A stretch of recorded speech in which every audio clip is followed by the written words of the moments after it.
maisha yatakayemshawishi Mungu, yatakayempendeza Mungu, uwe na sifa ya kuingia jiji lile. Maandiko yanasema hivi, baada ya kuokoka tafuta kwa bidii. Tunafahamu mambo ya bidii? Amina. Tunajua neno bidii? Amen. Tafuta kwa bidii.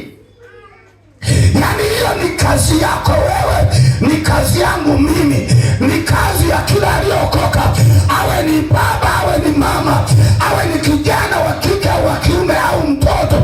Mtu yeyote akishazukiwa na muujiza wa wokovu, kazi yake ni kutafuta kwa bidii.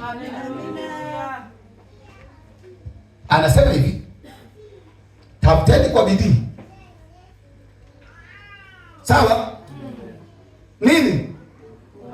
Kuwa na amani. Kwa hiyo ili uokoke umpendeze Mungu, wapendwa, amani haiji tu. Maandiko yanasema tafuta kwa bidii kuwa na amani na watu wote.